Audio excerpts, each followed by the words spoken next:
Let's talk about something that frustrates almost everyone: being interrupted. You're mid-sentence. You're explaining something important, and suddenly, someone cuts you off.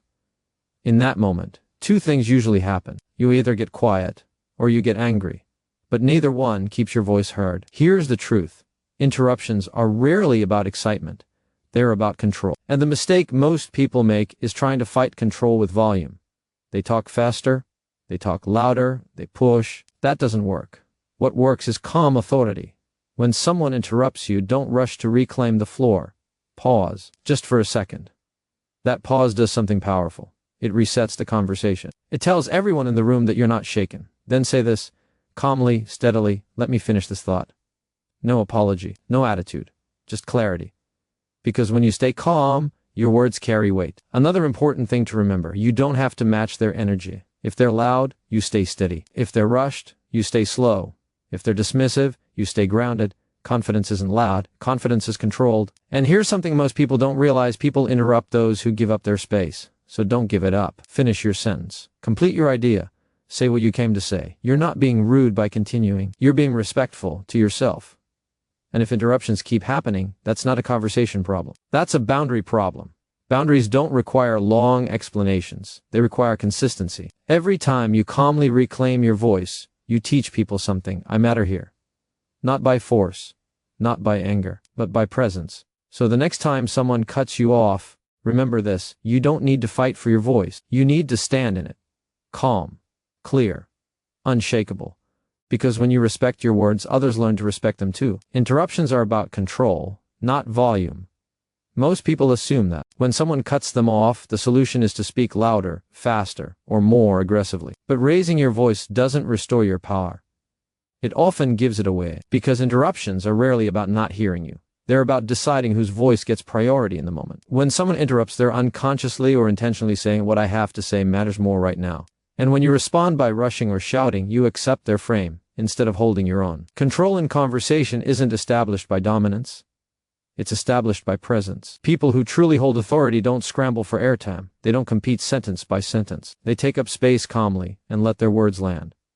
That's why the loudest person in the room is often the least respected, while the calmest person tends to draw attention without asking for it.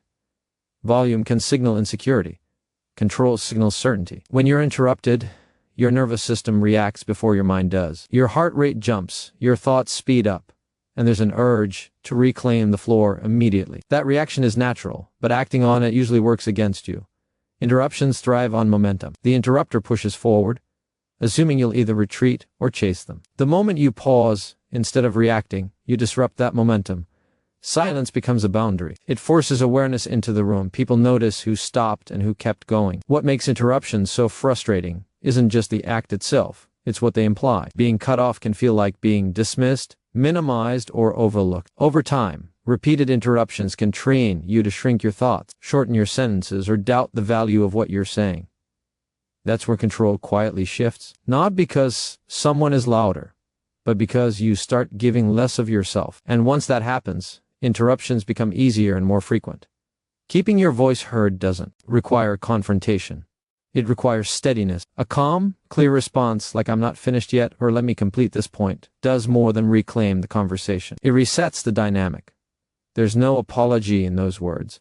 No hostility either. They simply state a fact. And facts, when delivered calmly, are hard to argue with. You're not asking for permission. You're asserting presence. There's also a deeper layer to interruptions that often goes unnoticed. People tend to interrupt those who signal flexibility with their space. If you trail off when cut off, if you immediately yield, if you restart softly after someone speaks over you, you unintentionally teach others that your voice is optional. This isn't about blame. It's about awareness. Communication patterns are learned through repetition. Each time you allow yourself to be overridden, the pattern reinforces itself. Control doesn't mean refusing to listen. Strong communicators know when to pause and when to persist. The key difference is choice. When you stop speaking because you choose to listen, you maintain agency. When you stop speaking because you've been pushed out, agency is lost. That's why reclaiming your sentence matters, even if the content feels small. It's not about the words, it's about the signal you send by finishing them. Many people fear that holding their ground will make them seem rude or difficult. But clarity is not rudeness. Calm boundaries don't escalate tension. They reduce confusion. Most interruptions aren't malicious. They're habits, and habits change when they meet consistency. When you consistently finish your thoughts, consistently pause instead of chasing, consistently speak at your own pace, people adjust. Not because you demanded respect, but because you modeled it. There's a quiet confidence in not needing to overpower anyone, in letting your tone stay level while the room recalibrates around you. That confidence doesn't come from having the perfect words. It comes from trusting that what you're saying deserves to be completed. Control in conversation is less about winning the moment and more about refusing to abandon yourself in it. When you stop equating being heard with being loud, you begin to understand that your voice was never weak. It just needed room to stand. Pause before you respond. It sounds simple, almost too simple. But it's one of the most powerful skills you can develop in communication and in life. Most reactions that people regret don't come from what they feel. They come from how quickly they act on that feeling. The pause is the space where control lives. Without it, emotions drive the conversation. With it, intention takes the lead. When something catches you off guard, your body reacts instantly. Your heart rate rises, your breath shortens, and your mind rushes to protect you. That protection often comes out as defensiveness, sarcasm, silence, or over-explaining. None of those responses are chosen. They're automatic. Pausing interrupts the automatic cycle. Even a brief moment of silence allows your nervous system to settle. Enough for your response to become deliberate rather than reactive. People often mistake pausing for weakness or uncertainty. They worry that if they don't respond immediately, they'll lose the moment or appear unprepared. In reality, the opposite is true. A pause communicates composure. It shows that you're not being pushed around by pressure or urgency. When you take a moment before responding, you're silently telling everyone present that you're thoughtful, grounded, and confident enough to move at your own pace. The pause also gives your words more weight. Fast responses blend into the noise of conversation, especially in tense moments. A measured response stands out. Silence draws attention. It creates anticipation. When you speak after a pause, people listen more closely, not because you demanded attention, but because you earned it through restraint. This is especially important in emotionally charged conversations, where speed often escalates conflict and calm slows it down. Pausing before you respond doesn't mean suppressing your feelings. It means acknowledging them without letting them take control. You can feel frustrated and still choose calm words. You can feel hurt and still respond with clarity. The pause gives you time to separate what you feel from what you want to say. That separation is where maturity shows up. It's the difference between reacting to a moment and responding to a situation. There's also a self-respect element to pausing. When you rush to respond, you often prioritize the other person's comfort over your own clarity. You say things you haven't fully thought through just to fill the space or ease the tension. Over time, that habit teaches you to override your own needs. Pausing, on the other hand, communicates that your thoughts matter enough to be considered before they're spoken. It's a quiet form of self-trust. In difficult conversations, a pause can completely change the direction of the exchange. It lowers emotional intensity and creates room for understanding. Many conflicts escalate not because of the issue itself, but because both sides are speaking from heightened emotion. One person pausing can shift the entire tone. Calm is contagious. When you slow down, you give the other person permission to do the same, even if they don't realize it. Pausing also helps you listen more effectively. Instead of preparing your response while the other person is still speaking, you allow their words to fully land. That doesn't mean you agree with them. It means you understand them.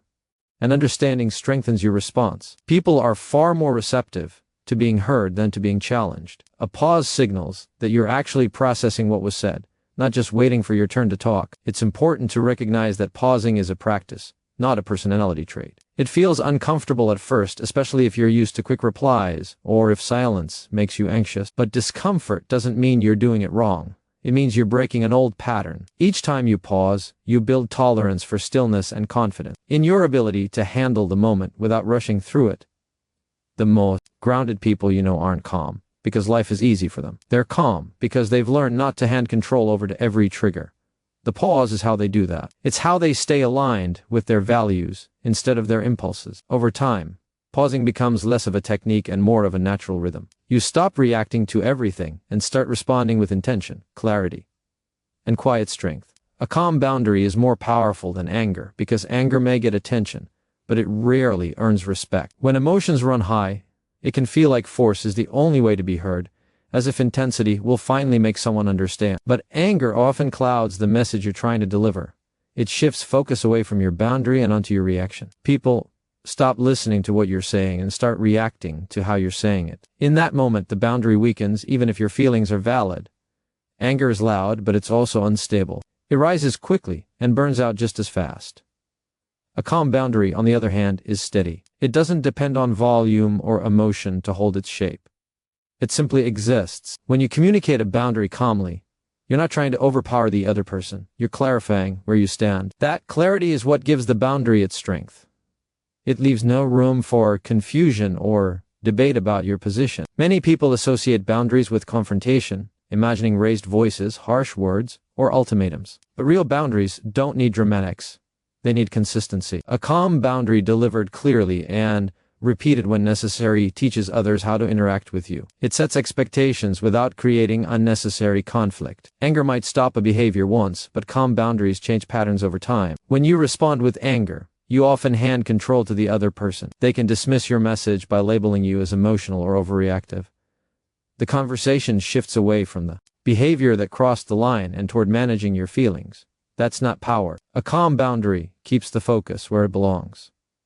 It communicates that the issue isn't your emotion, it's the behavior. That distinction matters, especially in situations where respect is already fragile. Calm boundaries also protect you. Anger is exhausting. It drains energy and leaves behind regret, second-guessing, and sometimes guilt. You replay the conversation in your head, wishing you'd said things differently. A calm response reduces that mental noise. When you know you spoke clearly and without unnecessary emotion, there's a sense of internal alignment. You don't have to question yourself because you honored both your needs and your values. There's a misconception that being calm means being passive. In reality, calm boundaries require a high level of self-control and self-respect. It takes strength to stay grounded when someone is pushing your limits. It takes confidence to say no without raising your voice or explaining yourself excessively. Calmness isn't the absence of firmness. It's firmness without chaos. People often test boundaries not because they want conflict, but because they're looking for signals. They want to know what's acceptable and what isn't. Anger sends a mixed signal. It says something is wrong, but it doesn't clearly define what needs to change. A calm boundary is specific. It tells people exactly where the line is and what will happen if it's crossed again. That predictability makes boundaries easier to respect. Over time, calm boundaries reshape how others see you. You become someone who doesn't need to react dramatically to be taken seriously.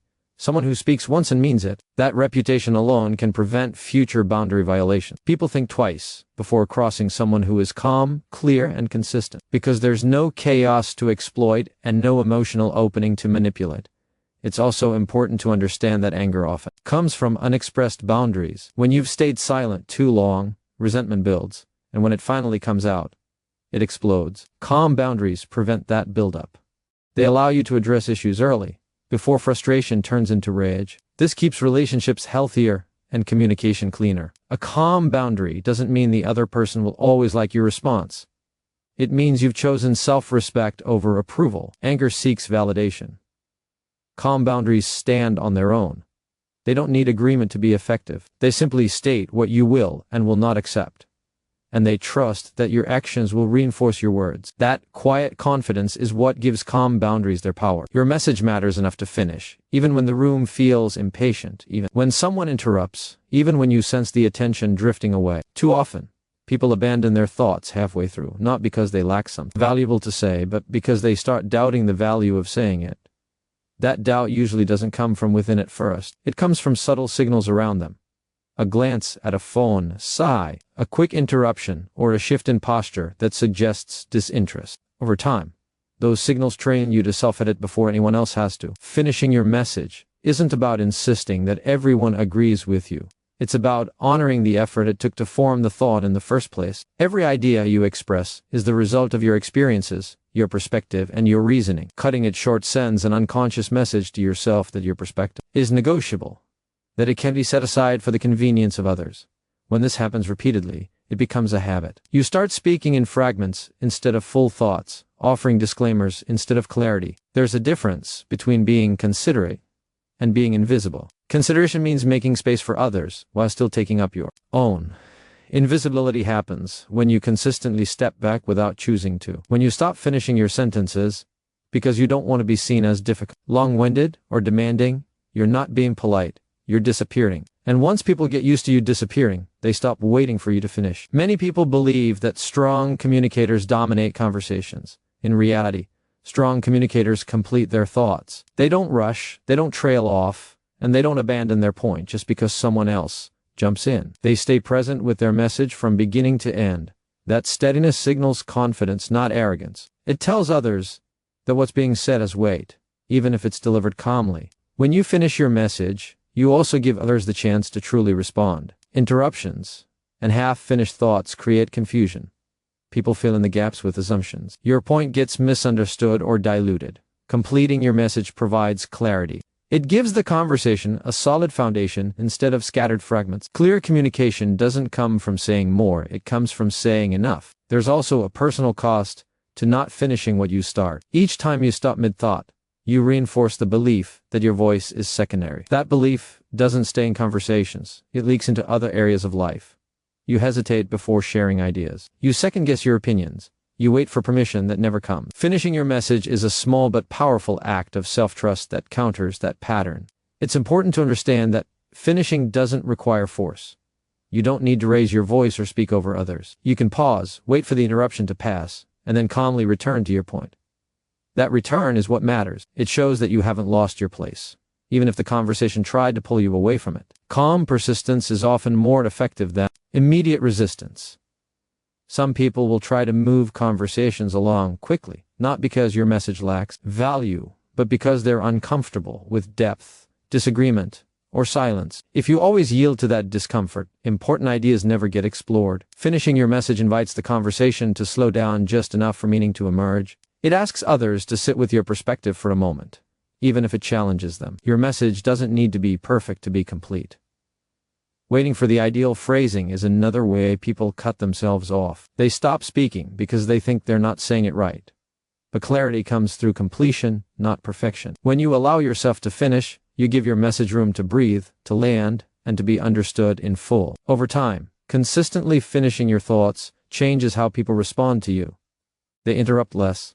They listen more closely, not because you demanded respect, but because you demonstrated it for yourself. When you treat your message as something worth completing, others begin to treat it the same way. Respect is taught through consistency, and yet most people treat respect as something that should be given automatically, as if it were a default courtesy owed to anyone who crosses their path. The truth is, respect is earned not just through actions but through the way you repeatedly hold your ground, honor your boundaries, and maintain your values over time. It is not a one-time declaration or a single demonstration of strength. It is the pattern you establish in every interaction, every decision, and every response to others. People do not respect what they see once. They respect what they witness consistently, day after day. Consistency communicates clarity.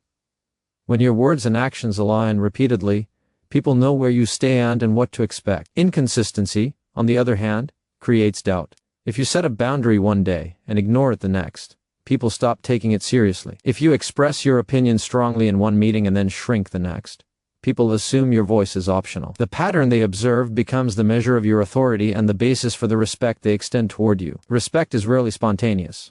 It is cultivated carefully through reliable behavior. Many people underestimate the power of repetition because it feels slow and subtle. They look for immediate validation or recognition, and when it does not appear, they believe their efforts are wasted. In reality, respect grows quietly, gradually, like a tree taking root. Every time you respond to interruptions calmly, finish your points, enforce your boundaries, or speak your truth, you reinforce the image of someone who commands regard. The cumulative effect of these consistent actions far outweighs the impact of any single bold move. Consistency also signals self-respect.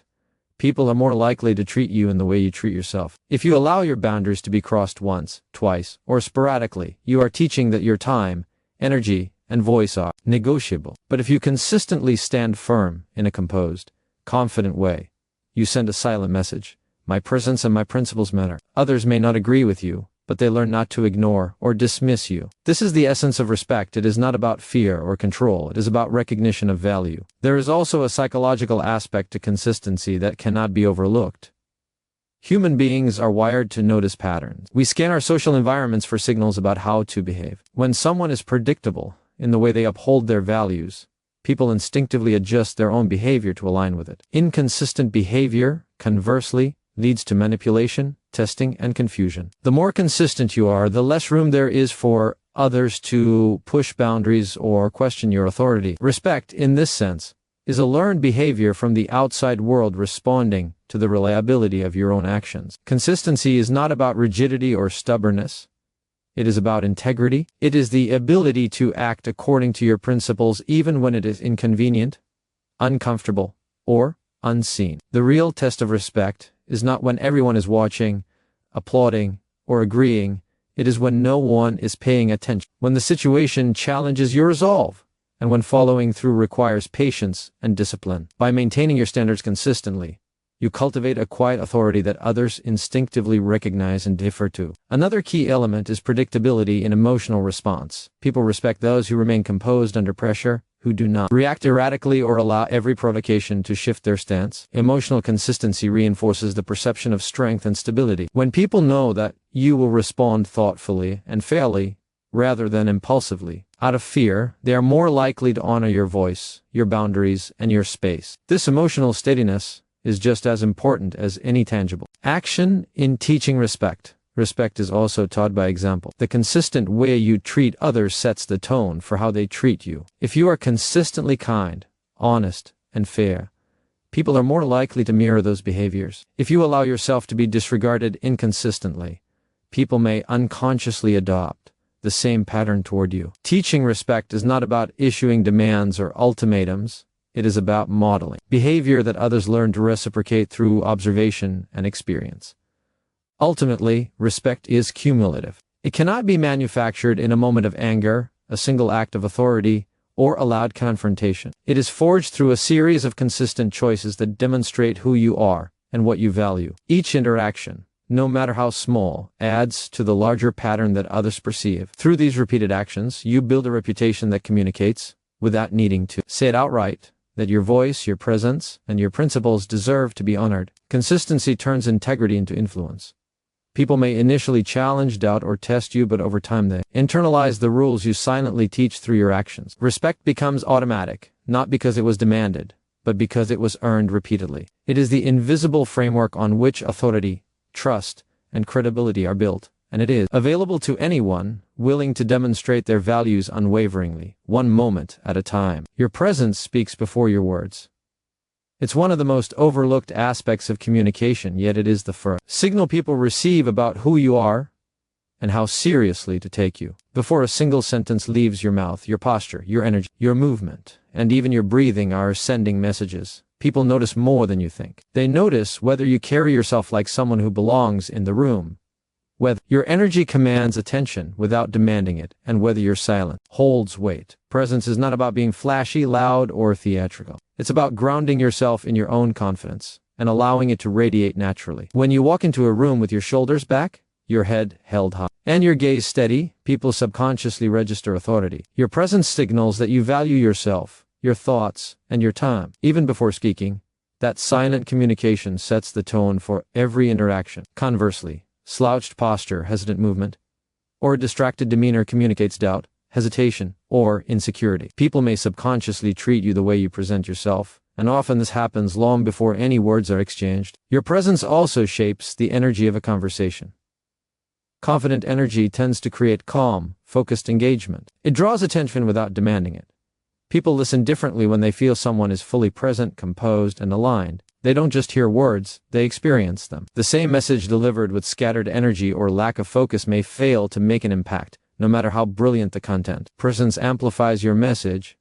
It strengthens its reach and credibility. Being aware of your presence means understanding that energy is contagious. When you walk into a room tense, anxious, or distracted, others pick up on that and respond in kind. When you bring calmness, steadiness, and certainty, you invite others to match it. People respond more positively to individuals who are fully present, and presence builds trust faster than eloquence alone. Presence is also about self-respect. It signals that you honor yourself enough to occupy your space fully, to speak when necessary, and to engage without apology. People instinctively recognize that, and it earns you attention, credibility, and influence. The most effective communicators, leaders, and motivators understand this principle. They know that words matter, but presence matters even more.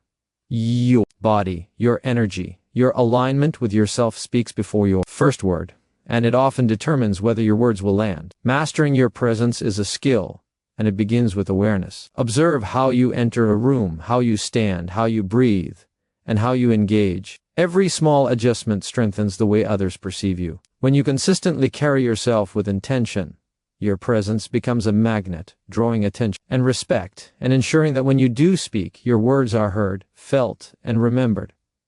Action reinforces belief. Thoughts, intentions, and emotions alone are not enough to shape the life you want. You can feel confident, motivated, or determined, but until you act on that energy, it remains theoretical. True belief is proven through action. Every small step you take, every choice you make, and every consistent behavior you display communicates to yourself and others that your convictions are real. Belief without action is like a seed left in the soil. It has potential, but it will never grow unless you water it, tend it, and give it space to flourish. When you act in alignment with your beliefs, you reinforce them.